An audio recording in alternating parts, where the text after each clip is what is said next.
So Frank, we're talking with Frank Valentin. Frank, tell us a little bit about your background and your history and how you became interested in metaphysics and spirituality. Well, spirituality was not something that I just wanted to learn about. It just happened when back in 1979, when at the young age of 17 and due to a car accident, I died. That brought a lot of attention to my understanding of what life is and what God is and what the spirits are. But I was way too young and I didn't know anything about it. But what brings me here today is not my death experience in 1979. What triggered all this learning in depth of what life is in the other side is when I had this spiritual experience back in 2011, when a spirit of light manifested through my son's voice to remind me of an agreement that took place back in 1979. That's when I realized that I had had spiritual experiences throughout my lifetime that I wasn't aware of. For example, when in the year 2000, I had a shared near-death experience with my dying mother to learn that there is divine intervention. When in the year 2002, I had a near-death experience myself, but I didn't see it because I believed and I trusted the medical world when at the end they didn't find anything wrong with me, but I saw the light and I learned how perception works. And other experiences that we don't have time to expand here, but that's what took me here today to help you understand what a near-death experience truly is, where we really came from, and what's our purpose in life. Because I was there, I experienced it, and I'm bringing back with me that vivid memory of that reality that does exist, and I must share this with all humanity. It's a very moving story, and that you have, and the knowledge that you have is very, very powerful. Mm-hmm. Tell us a little bit, as concisely as you can, about some of the harder spiritual lessons that you've had to learn because of the near-death experience, and how long it took you to understand what had occurred. The hardest spiritual lessons. There are too many, because this is the problem. Learning spirituality is, for example, like I said many times, whoever tells you that the spiritual way is an easy way, an easy road, he's wrong. Because in order for you to really understand spirituality, you have to dissolve that old self that you have been trained to be. You have to realize that you are much more than this physical body that we think that make us believe that we are who we are, and we are not. That we are in this place that does not exist. Yes, it is true. I have skin. I can fall. I get hurt. Yeah, because we're manifesting in a physical body, but our true nature is spiritual. Therefore, we're spiritual beings. As I was being told by spirits, experiencing life through the senses. You see, the most hard spiritual experience that I can attest to is when I had the spiritual experience in 2011, because that spirit of light not only reminded me of an agreement that took place, but the actual agreement, which is to help people understand what's on the other side, not because of what you and I might have read in books or in the internet or learn from the scriptures, but the experience itself.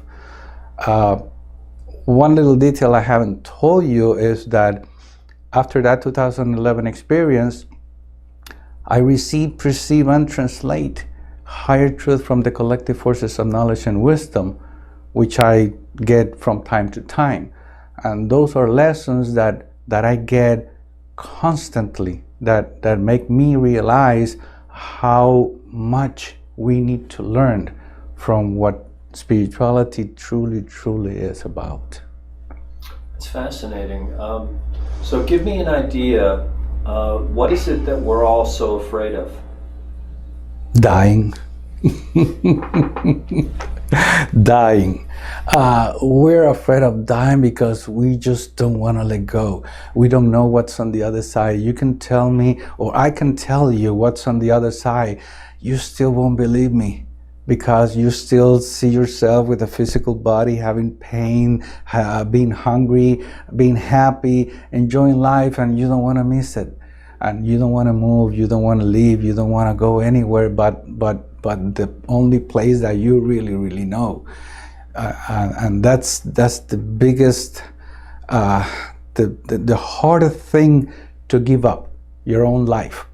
Not knowing that when you give up your life, you're actually waking up to the new reality, which is the true reality. And grief. Grief is one of the hardest things to do. And it's basically because people have been trained to believe that if they grieve, they have feelings. That if you grieve, that even with the understanding that whoever left this earth plane is still alive, people believe that by grieving they attract and they feel that grief, and that's good. Not knowing that is like cancer to yourself and to the spirit. Imagine, for instance, if your loved one goes to the other side and you're grieving, do you think that soul is going to be happy, content with the new environment, knowing of your suffering? That's not fair, neither for you or the spirit. And you are killing yourself by not understanding that this is only a transition. If people would understand that when someone leaves, instead of grieving, you should be happy. You should be content. You should be proud, even of yourself, knowing that you know more than most people know.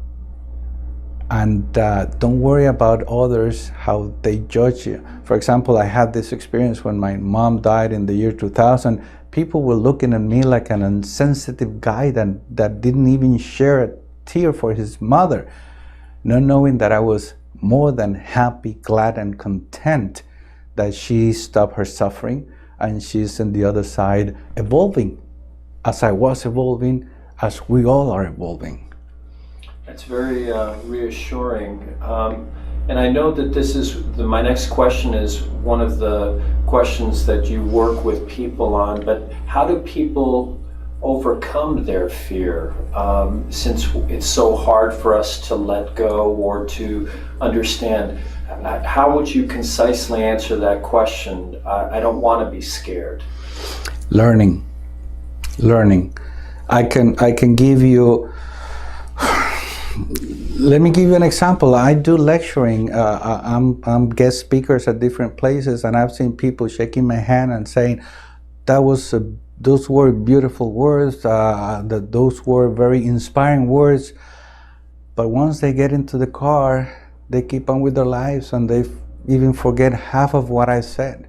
So it's the learning process what will give you the freedom through the understanding.